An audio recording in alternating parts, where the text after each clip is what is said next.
Good evening. It's Facebook Love number 67. Well, everything feels a little bit celebratory with the slightly less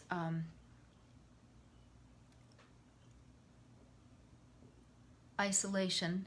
I couldn't think of the word. Starting this weekend. We're thinking about playing some music in our front yard with friends, all of us keeping distant from each other this weekend, just because we miss it, and it's going to be hot, and it'll feel a little bit like a block party. I don't know if anybody will hear us or show up, but there's that. And then it's Memorial Day Monday, which makes me think about two things, as I talked about yesterday. My own family who served in the military, and of course all of the people who have served and given their lives, or given some of their life away for the cause of defending our home. It's a bittersweet idea, and I think a lot about how we're going to honor how many people have died in this pandemic, not just here but all over the world. When I look at how our country's handled it and how many other countries around the world have handled it, it's shocking to think that we're supposed to be somehow the best, most sophisticated country. I don't think that's true. Public health has been treated like an afterthought. So, anyway, there's all that. And then I was looking through some stuff from the paper from last Sunday, and there was a feature about the idea of labeling women Mrs. And the idea of your identity and how it is affected by your choice of label, if you're married or not married, if you're a professional person, if you have a public persona of some kind. What is that about? And there were many very interesting thoughts, and in there was a beautiful, evocative piece called Ms. Monroe. I think you know who I'm talking about. Ms. Monroe. We all are pretty sure we've heard of her and have an idea of who she was.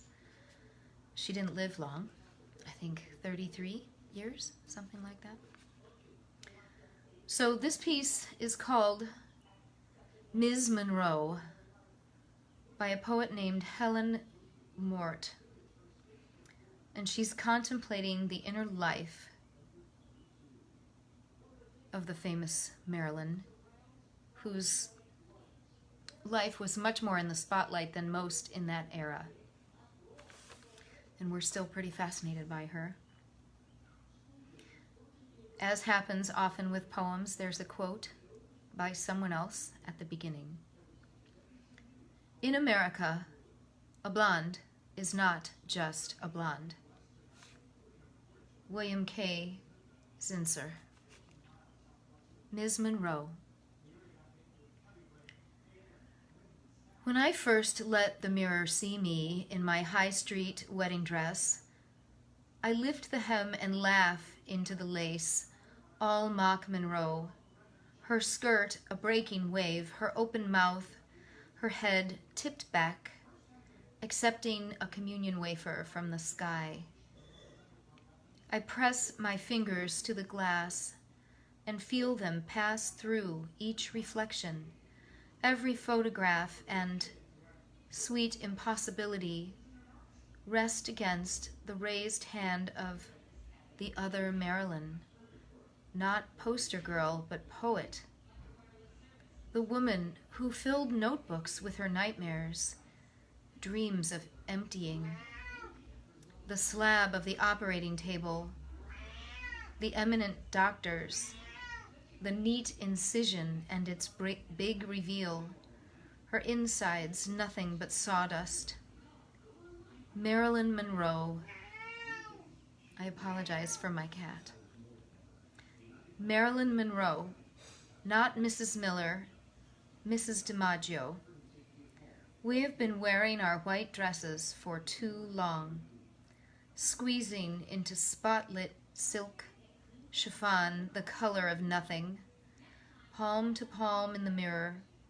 She swims toward me now and surfaces, tears at her cream bodice, opens the skin underneath, unfolds her heart and lungs, and what's within her isn't dust or hollowness, but a litany, a roll call, the true names of men: Diego Kahlo, Johnny Carter, Jackson Kransner, Martin Luther Scott, and in the nameless dusk, she repeats them all until they seem beautiful.